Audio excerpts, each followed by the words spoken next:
오늘 주신 말씀은 마태복음 25장 24절로 30절까지입니다. 같이 읽습니다. 시작. 한 달란트 받았던 자는 와서 이르되 주인이여 당신은 굳은 사람이라 심지 않은 데서 거두고 해치지 않은 데서 모으는 줄을 내가 알았으므로 두려워하여 나가서 당신의 달란트를 땅에 감추어 두었나이다. 보소서 당신의 것을 가지셨나이다.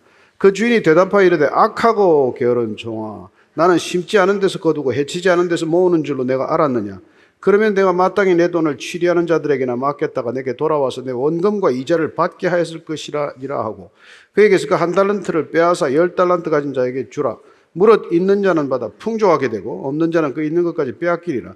이 무익한 종을 바깥 어두운 데로 내쫓으라. 거기서 슬피 울며 이를 갈리라 하니라. 아멘. 달란트 비유는 뭐 잘 아는 대로입니다.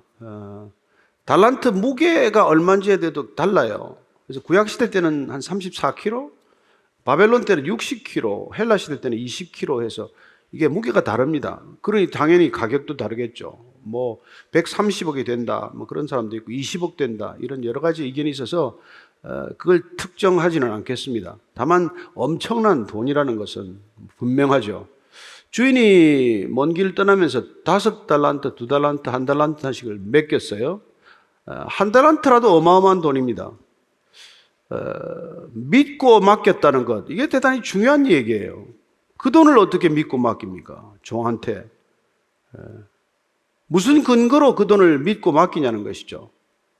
더더군다나 맡기면서 이런 데 뭐 돈을 증식하라. 구체적인 내용이 없어요. 그냥 통째로 위임한 겁니다. 통째로 위임한 거예요. 그래도 참 주인의 믿음이 대단하다. 저는 그런 생각을 합니다. 뭘 보고 그렇게 큰 돈을 맡겼냐는 것이죠. 잘 아는 대로 5달란트 맡은 종은 주인이 떠나기가 무섭게 잘 관리를 해서 또 5달란트를 남겼고 또 2달란트 받았던 사람은 2달란트를 남겼고 문제는 이 1달란트 받은 사람이죠. 이 사람은 땅에다가 이렇게 뭐 파묻어 놓았다가 이제 주인이 와서 결산하는데 이걸 꺼내온 거예요. 그 주인이 뭐라고 합니까? 한 번 더 우리 24절, 25절 읽습니다. 시작. 1달란트 받았던 자는 와서 이르되 주인이여 당신은 굳은 사람이라 심지 않은 데서 거두고 해치지 않은 데서 모으는 줄 내가 알았으므로 두려워하여 나가서 당신의 달란트를 땅에 감추어 두었나이다. 보소서 당신의 것을 가지셨나이다.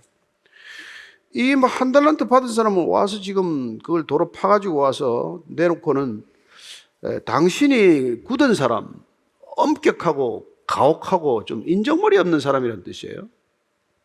당신이 그런 사람이라서 내가 이게 두렵고 하기 때문에 감추어뒀다가 가져왔다, 이렇게 말합니다. 이 사람은 왜 그 돈을 맡겼는지, 맡은 돈을 어떻게 해야 되는지 고민하는 흔적이 없어요. 그냥 뭐 파묻어 놓은 것이죠. 왜 그랬을까? 여러분 어떻게 생각해 보셨어요? 저는 첫째는 이 친구가 조금 고약스럽게 사보타주 한 건가? 왜 저놈한테는 5달란트 주고 저놈한테는 2달란트 주고 난 뭐야 이게? 나를 이렇게밖에는 평가 안 한단 말이야? 뭐 그런데 내가 나를 이렇게 안 알아주는 주인을 위해서 내가 돈을 벌 게 뭐 있어?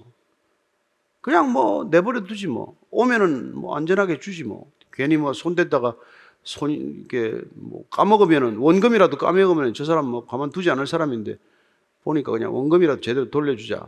그렇게 사보타주 했을 수 있다는 거예요. 뭐 그럴 수 있습니다, 세상은. 또 하나 경우는 어떨까요? 이 사람이 어떤 사람인지를 주인이 정확하게 지금 일러준다는 것입니다. 뭐 때문에 이 사람이 땅에 파묻었는지를 이렇게 말합니다. 26절, 27절이에요. 시작. 그 주인이 대답하여 이르되 악하고 게으른 종아 나는 심지 않은 데서 거두고 행하지 않은 데서 모으는 줄로 내가 알았느냐. 그러면 내가 마땅히 내 돈을 취리하는 자들에게나 맡겼다가 내가 돌아와서 내 원금과 이자를 받게 했을 것이니라. 자, 부르는 호칭에 주목을 하십시다. 악하고 게으른 종아 이래요. 돈 맡겼다가 그냥 그대로 원금 가져왔다고 지금 이 종을 부르는 호칭이 말이에요. 그냥 이 게으른 종아, 이 무책임한 놈아, 이 아무 생각도 없는 놈아가 아니라 악하고 게으르다는 겁니다. 그냥 부른 게 아니에요. 여러분, 악한 자들은 게으르고 게으른 자들은 악하기 때문에 같이 붙였을 거 아니에요? 내가 악하기 때문에 게을렀다는 거예요. 이거 중요한 포인트죠. 그렇습니다. 이 한 달란트 맡은 종이 악하기 때문에 파묻어 놓는 생각을 한 거란 말이에요. 예. 왜냐하면 이 악한 건 뭐예요? 당연히 해야 할 일을 하지 않는 건 악한 겁니다. 그는 적어도 주인이 누군지는 알았어야죠. 그래서 주인이 이렇게 말하는, 야, 그럼 맡아놓으려면 은행에다 갖다 넣어서 이자라도 원금하고 같이 가져야지. 이게 뭐냐 도대체. 그렇습니다. 어느 주인이 그 큰 돈을 땅에 파묻어 놓으라고 돈을 나눠 주었겠어요? 그런 사람은 없어요. 그런 주인은 없어요. 그러니까 주인의 마음을 뭐 100분의 1, 1000분의 1이라도 생각했다면 이런 짓은 안 하죠. 자, 5달란트, 2달란트 받은 종을 봅시다. 이 사람들은 주인이 떠나자마자 이 돈을 가지고 고민하지 않아요. 장사를 해서 이익을 남깁니다. 한번 생각해 봅시다. 이 종들은 주인한테서 그동안 같이 있으면서 주인이 어떻게 재산을 관리하고 재산을 증식하는지를 눈여겨보았다는 뜻 아니에요? 뭘 해서 돈을 늘리는지 본 사람들 아닙니까? 그래서 지금 주인이 한 대로 했다는 것을 뜻합니다. 우리는 안 배운 대로 하지 않아요. 그래서 5달란트, 2달란트를 주인이 맡긴 거죠. 눈썰미 있게 쳐다보는 그 눈썰미를 보고, 그 능력을 보고, 그동안의 태도를 보고 맡긴 거란 말이에요. 그냥 뭐 제비나 뽑아볼까? 한번 날려볼까? 동전 앞뒤로 해볼까? 자, 너 5개, 너 2개. 이게 아니란 말이에요. 하나님은 실수가 없는 분 아니에요. 왜 맡기는지, 얼마를 맡겨야 될지, 어떻게 맡겨야 될지를 정확히 아시고 맡긴 거란 말이에요. 그런데 또 이 친구들은 주인이 그동안 어떻게 해왔는지를 눈여겨보았기 때문에, 부지런히 그걸 배웠기 때문에 주인이 맡겼을 때 주인이 하던 방식대로 하는 거란 말이에요. 그런데 이 악하고 게으른 종은 뭡니까? 주인을 눈여겨보지 않은 것이죠. 늘 시선이 주인한테 가 있어야 되는데 어쩌면 이 친구는 뭐 자기 자신한테 시선이 가 있었겠죠. 나는 언제 이 종 노릇 그만두나? 나는 어떻게 하면 저 친구들보다 좀 빨리 좀 뭐 하다못해 집사장이라도 올라가나? 뭐 이런 생각들 주로 한 거죠. 그러니까 주인을 눈여겨본 적이 없고, 주인이 나무랄 때 예를 들어서 배우지 못하고, 주인이 가르칠 때 정성껏 겸손하게 배우지 못했기 때문에 그는 주인이 떠나기가 무섭게 이걸 기껏해서 땅에 파분으로 넣는 짓을 한단 말이에요. 그래서 지금 주인이 이 악하고 게으른 종아 이렇게 부르는 것입니다. 너는 게으른 정도가 아니라 악하기 때문에 게으르다는 거예요. 우리는 이게 돈에 관한 얘기가 아니라는 걸 압니다. 구원에 관한 얘기예요. 여러분 뭐 5달란트 가지고 뭘 하라고 무슨 목표량을 정해줬습니까? 사업 뭐 무슨 항목을 지정을 해줬습니까? 또 뭐 결실 몇 프로를 가져오라고 무슨 뭐 할당을 했습니까? 전적으로 자유의지에 맡긴 거란 말이죠. 여러분 구원이란 그런 것입니다. 저와 여러분들이 구원받았다는 것은 놀랍게도 전적인 자유의지 하에 두신 거란 말이에요, 우리를. 따라서 이 자유의지를 어떻게 사용해야 할 것인지는 주인을 눈여겨본 사람하고 주인을 눈여겨보지 않은 사람의 차이가 인생의 갈림길을 만든다는 것입니다. 나를 내 인생의 주인으로 생각한 사람들은 눈여겨볼 게 나만 쳐다보겠죠. 이렇게 나를 주로 묵상하고 나를 주로 들여다보는 사람을 교만한 사람, 악한 사람이라고 말합니다. 왜 그런지 아시겠습니까? 내가 스스로 주인의 자리에 올라갔으니까. 여러분, 구원은 내가 주인이 아니라는 것을 자각하고 주인의 자리에서 내려오는 거예요. 나는 주인이 아니라는 사실을 받아들이는 것입니다. 내 마음대로 안 되는 내 마음조차도 내가 함부로 할 수 없다면 내 마음조차도 내 주인이 아니라 내 마음조차도 마음의 주인이 있다는 것을 인정하는 것, 그게 여러분 구원받은 사람의 태도란 말이에요. 그래서 주인이 하는 걸 눈여겨봐야 된다 이겁니다. 근데 우리는 나만 쳐다보든지 아니면 내가 살아가야 할 세상만 쳐다보다가 그 주인의 시선을 놓친단 말이에요.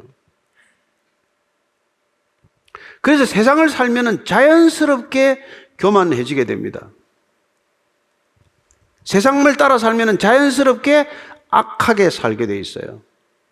물론 죄인들의 세상이니까 당연한 얘기죠. 아니, 죄인들이 만들어 놓은 이 세상에 어떻게 산들 악해지지 않겠습니까?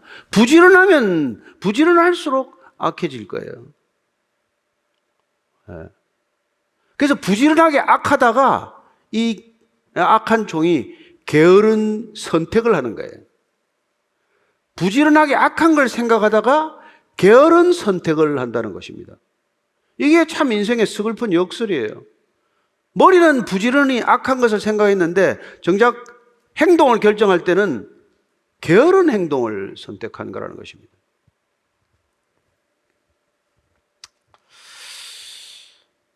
그래서 주인이 1달란트를 빼앗아다가 10달란트 가진 자에게 주고 무릇 있는 자는 받아 풍족하게 되고 없는 자는 그 있는 까지 빼앗기리라. 무익한 종을 바꿔온 어두운 데로 내쫓으라.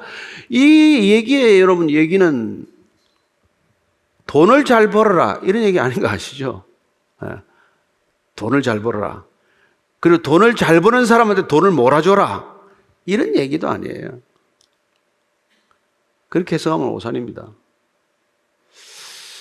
하나님께서 어떻게 그 권한을 맡길 때까지 탤런트를 주시고 그 탤런트를 어떻게 사용하는 건지를 지켜보신 하나님께서 그걸 어떻게 사용하는지를 쭉 지켜보시다가 하나님의 뜻에 합당하게 행동하고 합당하게 살아가는 사람한테 더 많은 책임을 맡긴다는 뜻 아닙니까?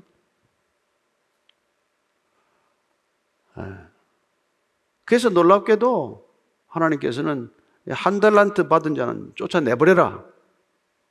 구원 대열에서 탈락한 거예요. 이게 지금 돈 한 푼 뺏기는 것도 아니고 제 돈 아니었으니까 돈이야 손해볼 것도 없죠. 근데 문제는 엄청난 사실은 결과를 맞게 된 겁니다. 악하고 게으른 결과, 이 종이 맞게 되는 것은 이것 주인 잘 만났지만은 주인한테 제대로 인정받지 못함으로써 허사가 인생 전체가 수포로 돌아간 거죠. 그래서 우리는 어떻게 하면 주인이 무슨 뜻을 가지고 살아가나 이걸 유심히 살피기 위해서 성경을 보는 거예요. 그래서 성경은 주인을 유심히 보고 배워라. 그래야 내가 달란트를 맡겼을 때 주인이 그걸 운영하는 방식대로 내 인생 전체를 운영하게 된다는 뜻입니다. 그게 주님께서 처음 시작하자마자 마태복음 5장에서 7장까지 산상수훈을 통해서 우리에게 전폭적인 위임, 전폭적인 권한과 책임이 위임되었을 때 어떻게 살아야 될지에 대한 가이드라인이에요. 그런 걸 평소에 보고 배우면 내게 인생 전체가 책임으로 주어졌을 때 우리는 그 기준에 합당한 삶을 살게 된다는 것입니다. 따라서 요한복음 13장에서 17장까지 이르는 대제사장의 기도를 포함하는 마지막 다락방 강화도 마찬가지로 주님께서 이 땅에 전폭적으로 우리에게 권한과 책임을 위임했을 때 어떻게 살아가야 하는지에 대한 삶의 모든 것들을 다 가르쳐 준 거란 말이에요. 그걸 우리가 끊임없이 읽고 끊임없이 묵상하고 그렇게 주님을 계속해서 묵상하는 사람은 나 자신을 묵상하는 시간이 점점 줄어들기 때문에 구원받았다는 것은 하나님을 묵상하는 시간과 나를 묵상하는 시간에 배분을 어떻게 하느냐는 이 지혜로운 선택에 달렸다는 것입니다. 그 사람은 점점 하나님의 나라를 묵상하고 하나님의 뜻을 묵상하고 하나님의 계획에 집중하지만은 교만한 사람은 점점 나 자신의 계획에 집중하기 때문에 부지런한 듯 보여도 진리에 게으른 사람이 되고 결국은 구원의 대열에서 탈락하는 사람이 된다는 거예요. 얼마나 무서운 결과입니까?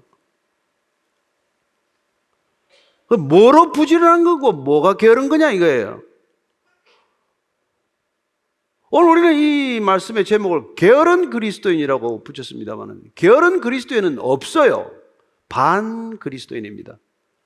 이기적인 그리스도인이 없고 그이는 바로 반 그리스도인이고 음란한 그리스도인이라는 없고 그 사람은 곧 반 그리스도인이듯 게으른 사람은 그리스도인이 될 수가 없습니다. 게을러 가지고는 절대로 불가능하다. 그래서 그러면은 우리가 이 1달란트 받은 자처럼 살지 않고 5달란트, 2달란트 받은 자처럼 그렇게 덥석 큰 돈이 우리에게 주어졌을 때 어떻게 이걸 가지고 경영을 해야 되나? 이걸 평소에 알기 위해서 주인을 잘 살피고 주인을 잘 따라가면 저절로 겸손한 인간이 돼요. 여러분, 겸손과 교만은 간단합니다. 유리가 되느냐, 거울이 되느냐예요. 여러분, 유리는 밖이 다 보입니다. 그죠? 거울은 자기만 보여요. 뭐 때문에? 유리에다가 은분만 칠하면 거울이 돼요. 그러면 밖이 훤히 다 보이던 유리가 그 은분 하나 칠한 것 때문에 자기 자신만 보이게 되는 거울이 되는 거예요. 교만이란 그런 것입니다. 교만이라는 은분이 덧칠되게 되면 밖이 안 보이고 나만 보인단 말이에요. 그래서 자연스럽게 자기 중심적이 되고 자기밖에 모르는 사람이 되고 자기가 최우선시 되는 사람이 되고 자기가 모든 것에 이 관심에 집중이 되는 것이죠. 그래서 하루 종일 나를 묵상하는 사람이 되는 거예요. 뭐 교만한 줄 알면 교만해지겠습니까? 그러나 유리는 그 덧칠한 게 없기 때문에 그건 밖을 투명하게 내려다보는 거예요. 그래서 마음이 청결한 자는 여러분 하나님을 볼 것이니 그는 천국이 저희 것임이에요.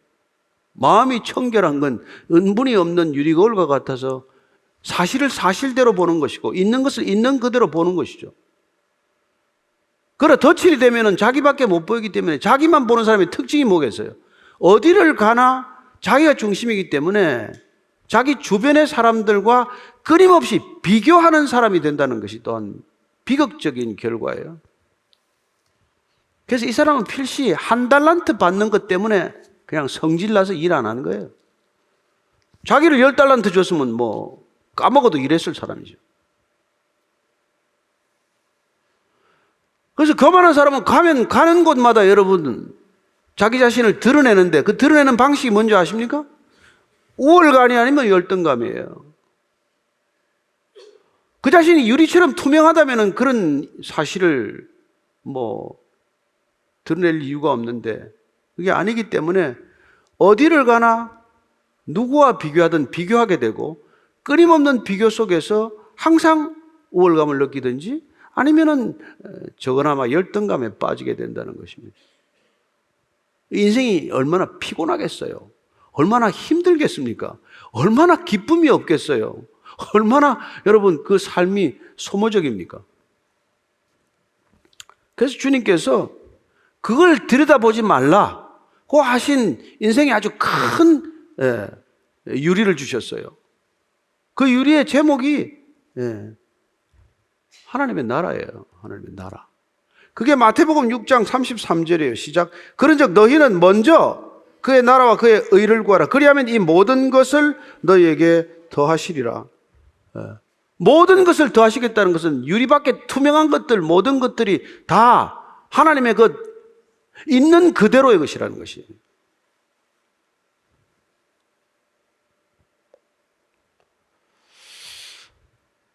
우리가 그렇게 하나님을 계속해서 들여다보면 하나님께서는 결국 우리가 가장 행복해지는 정말 유토피아를 꿈꾸게 하십니다. 그래서 구원받은 사람, 믿음을 가진 사람들은 공동체적 꿈을 갖게 돼요. 여러분, 공동체적 꿈을 갖게 하도록 주신 게 달란트예요. 달란트. 달란트는 나 혼자 있으라고 파묻어 놓으라고 준 게 아니란 말이에요. 그 달란트는 우리말로 하면 재능이 아닙니까? 재능, 탤런트 아니에요. 그 재능 자체가 공동체적이란 말이에요. 무인도에서 무슨 탤런트가 필요해요? 누구와 더불어 살아가니까 탤런트가 필요한 것이죠. 하나님께서 누구와 더불어 사는 존재로 살아갈 수 있도록 주신 게 탤런트란 말이에요. 근데 그 탤런트로 어떻게 하라는 가이드라인을 주셨어요. 그게 우리가 7장 12절입니다. 시작. 그러므로 무엇이든지 남에게 대접을 받고자 하는 대로 너희도 남을 대접하라. 이것이 율법이요 선지자니라. 성경에 황금률이라고 부르는 구절이죠. 내가 대접받고 싶은 대로 남을 대접하라는 겁니다. 이걸 고린도전서 13장으로 가면은 사도 바울이 15가지 사랑의 정의로 정리를 해요. 그렇게 사랑받고 싶거든 남을 대접하라는 거예요. 이렇게 바울은 15가지 사랑의 데피니션 정의를 그렇게 우리한테 알려줬지만은 그렇게 사랑하는 사람, 사랑받는 사람이 되는 세상을 건설하려면 예수님께서는 아주 간단하게 한마디로 정리해 준단 말이에요. 그렇게 사랑받고 사랑하는 사람이 되는 사람, 그 바로 공동체를 네가 먼저 대접하는 공동체라고 부르는 거란 말이에요. 자, 그래서 하나님의 나라를 먼저 생각하라. 내가 대접받고 싶으면 남을 대접하라. 이게 여러분 부지런하게 사는 길이에요. 그런데 세상은 자기를 대접하라. 예. 그래서 자기에 분주한 사람이 된 거란 말이에요. 자기에게 분주한 세상은 절대로 평온한 사회가 될 수가 있겠습니까? 안 되죠. 만인 대 만인이 투쟁하는 세상이 되지 어떻게 그게 평등한 사회, 평온한 사회가 됩니까? 불가능한 사회죠. 그래서 악인들이 부지런하면 부지런할수록 결과적으로 게으른 세상을 만들어 놓는단 말이에요.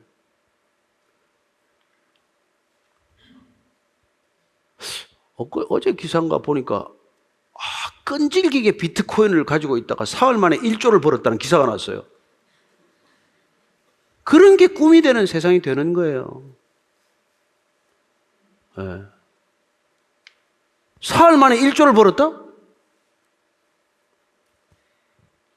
큰일 난 거예요, 이제. 쓰다가 죽겠죠. 그죠? 이 사람은 뭐 파묻어 놨다가 떼돈 벌었네? 잘 파묻었구만. 이런 생각하면 안 돼요. 그렇게 생각하시면 성경을 그렇게 적용하면 큰일 나는 거예요. 그게 아니고. 그래서 여러분, 이렇게 남을 대접하라는데, 여기 키워드란 말이에요. 남을 대접하는데 부지런하라는 거란 말이에요. 남을 대접하는데 부지런하라. 근데 우리는 이런 세상, 이거 해가지고 지금 세상에 어떻게 살겠어요? 자기를 성취하는데 부지런하라고 온 세상이 우리한테 속삭이는데, 너를 성취하라, 너를 드러내라, 너가 이 세상에서 인정받으라고 하는 이 세상에서 남을 인정하고 남을 대접하고 남을 세워주라. 그런 소리가 그게 무슨 말이 씨알이나 맥히겠어요? 그러나 여러분, 이게 진리입니다. 이게 진리예요. 이거 여러분 지금 잘못 알면 큰일 나는 거예요. 근데 정작 예를 들어서 여러분, 악한 사람은 그 사람들도 안 부지런하겠어요? 악한 머리도 엄청 부지런합니다. 예수님을 못 박아 죽이려면 적어도 부지런히 모여서 부지런히 전략회의를 짜고 부지런히 방법을 찾고 그래가지고 예수님 십자가에 못 박는 거지, 게을러서 십자가에 못 박겠습니까? 근데 문제는 그렇게 부지런한 사람들을 갖다가 예수님께서 뭐라고 하세요? 참, 그 사람들, 그 부지런한 사람들 말이죠. 그러나 실제로는 진리에 게으른 사람들을 이렇게 말합니다. 마태복음 23장 2절에서 7절까지 쭉 한번 읽겠습니다. 시작. 서기관들과 바리새인들이 모세 자리에 앉았으니 그러므로 무엇이든지 그들이 말하는 바는 행하고 지키되 그들이 하는 행위는 본받지 말라. 그들은 말만 하고 행하지 아니하며 또 무거운 짐을 묶고 사람의 어깨에 지우되 자기는 이것을 한 손가락으로도 움직이려 하지 아니하며 그들의 모든 행위를 사람에게 보이고자 하나니 곧 그 경문 띠를 넓게 하여 옷수를 길게 하고 잔치의 윗자리와 회당의 높은 자리와 시장에서 문안 받는 것과 사람에게 랍비라 칭함을 받는 것을 좋아하느니라. 이게 그 당시에 종교인들이 부지런히 신앙을 가르친 사람들의 삶의 모습을 딱 한마디로 이렇게 말한단 말이에요. 이게 여러분 악하고 게으른 종이에요. 이 사람들이. 우리가 볼 때 너무나 부지런히 여러분 활동하죠. 아침 저녁 제사 드려야 되고, 여러분 보통 일입니까? 율법을 해석해야 되고, 율법을 외워야 되고, 율법을 가르쳐야 되고. 그런데 그들은 말만 하고 행동을 하지 않는다는 거예요. 손 하나 까딱 안 한다는 겁니다. 무거운 짐을 묶어서 다른 사람의 어깨에 지우는 것을 부지런히 지운다는 거예요. 그리고 모든 행위를 사람한테 보이려고 부지런히 움직인대요. 그래서 높은 자리에 앉는 것, 사람들한테 문안받는 것, 선생님이라고 부름을 받는 것, 이런 것 좋아하는 사람들이다. 예수님 얘기예요.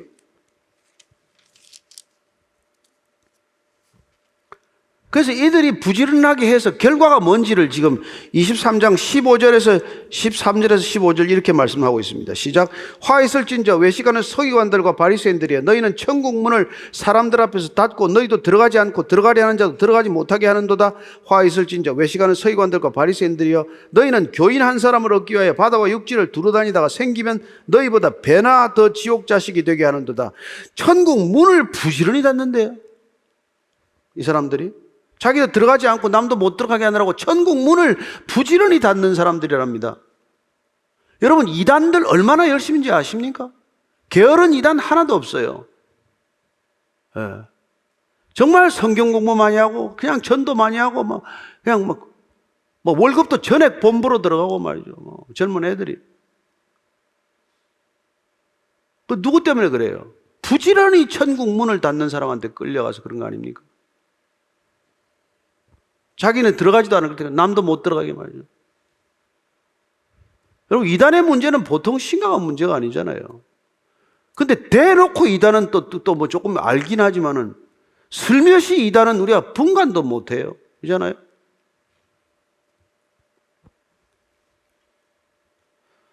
그리고 교인 한 사람을 얻기 위해서 바다와 육지를 두루다니다가 생기면은 더 배나 악한 지옥 자식을 만든다. 어떻게 이렇게 끔찍한 얘기를 예수님 당시에 하셨냔 말이죠.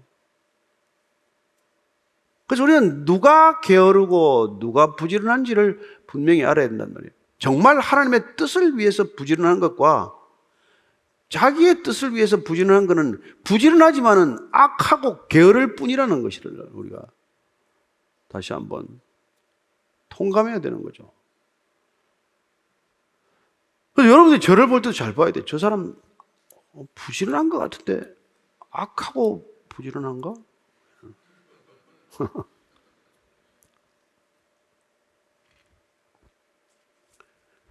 그래서 악하고 게으르다는 걸 깨달은 사람이 사도 바울이란 말이에요. 정말 부지런했지만 그렇게 부지런한 것이 얼마나 하나님 나라에서는 게으름에 해당하는 건지 그걸 알았기 때문에 그는 주저없이 다 버려버렸단 말이에요. 그리고 나서 우리에게 한 말이 바로 우리가 잘 아는 대로 이 에베소서 5장 16절 바로 이 한 절 말씀이란 말이죠. 시작. 세월을 아끼라, 때가 악하니라. 세월을 아끼라, 때가 악하니라. 여러분, 시간이 악하다는 게 뭐예요? 시간 속에 있는 사람들이 악하다는 뜻이에요.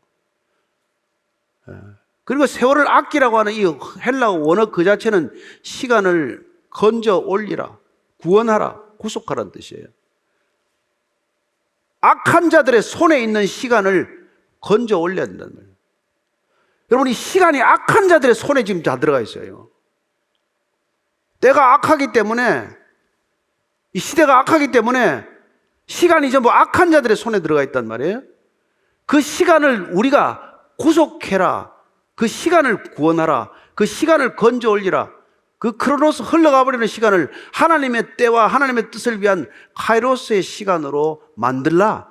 이게 여러분 구원의 본질에 속하는 거란 말이에요. 그러니까 악하고 게으른 종의 시간 사용 방법이 아니라 앞에 2달란트, 5달란트 남겼던 그 종의 시간 사용법을 우리가 배워야 된다 이 말이란 말이죠.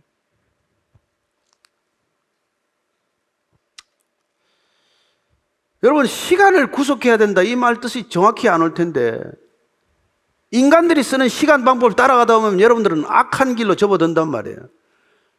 그렇게 세상 사람들이 한다고 거기 덥석덥석 따라다니면 안 된단 말이에요.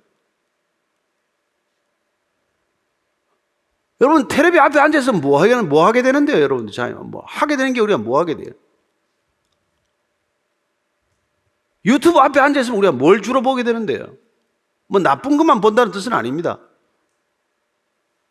그러나 이 미디어 전체가 악한 자들의 손에 들어가게 되면 미디어를 통해서 우리의 시간을 다 앗아간단 말이에요. 그 시간을 건져 올리라.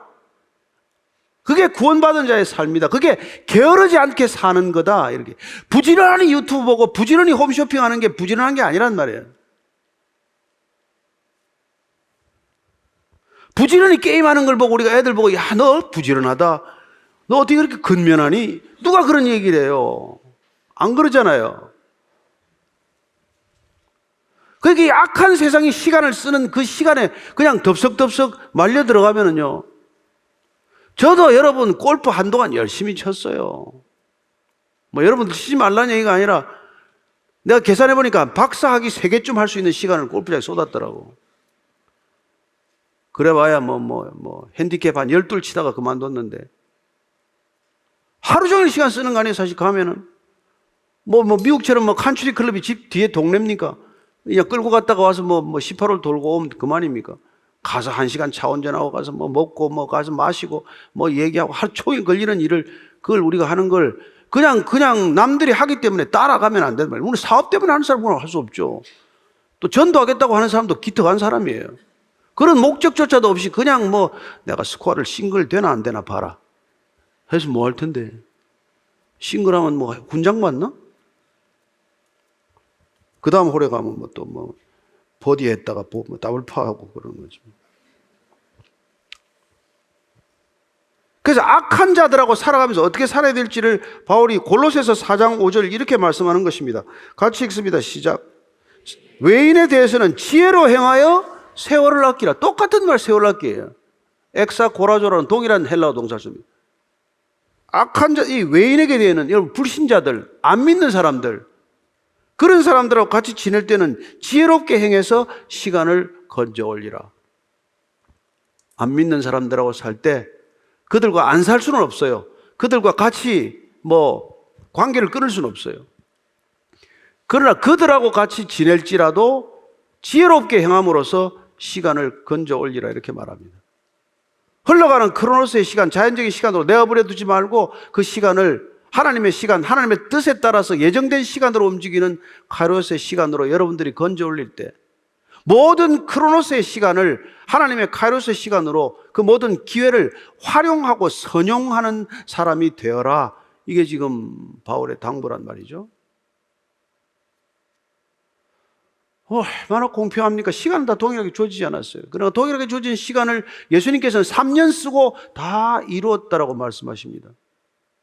우리는 30년, 300년을 해도 다 못할 일인데 주님께서는 그 시간을 영혼의 시간으로 편입시키면 3년 일하고도 다 이루셨다고 말하는 것이죠. 어떻게 해야 그렇게 우리는 고백할 수 있습니까? 저와 여러분이 어떻게 시간을 써야? 그게 구원받는 자들의 놀라운. 그래서 오늘 이게 쫓겨난 종, 이 악하고 게으른 종, 이런 얘기는 적어도 우리가 듣지 않아야 된다는 말씀이죠. 적어도 그리스도인이라면. 그래서 우리는 늘 주인이 어떻게 하는가를 눈여겨보고, 주인이 어떻게 시간을 쓰는지를 보고, 주인이 어떤 일에 기회를 선언하는지를 항상 보고 있기 위해서 이 책을 본다. 세상을 보면 볼수록 우리는 세상 속에 함께 떠내려가는 존재가 되고 말지만, 세상을 거슬러 올라가기 위해서는, 세상이 가는 대로 아니라 세상을 거슬러 올라서 세상을 역행하기 위해서는 이걸 보지 않고서는 달리 우리가 기회를 선용할 수 있는 텍스트가 없다 이 말이죠. 어떤 텍스트도 그렇게 이 땅한테 주어지지 않았어요. 그냥 이걸 보라는 게 아닙니다. 왜 봐야 되는지를 여러분들 우리가 확실히 알고 봐야 되는 거죠. 제가 참 감사하게도 요새 교회마다 성경 통독하는 곳이 많아졌어요. 굉장히 대부분 다 통독을 하는데, 정말 감사한 일이죠. 그리고 이제 그 통독에다가 덧붙여서 뭐 시편도 5편 읽으라고 하는 것도 있고 잠언도 늘 한 장씩 읽으라고 하는 분들이 계신데, 저는 여러분들이 그런 것들 정말 귀담아 듣고 늘 시간을 건져 올리는 시간 되기를 축복합니다. 그렇게 하나님의 뜻 안에 있어야 여러분 게으르지 않은 신앙생활이 가능하지, 세상 속에 있으면 죽도록 부지런하고 그리고 악하고 게으른 종이 되고 마는 것이죠. 여러분들이 진리에 부지런하게 되기를 축복합니다.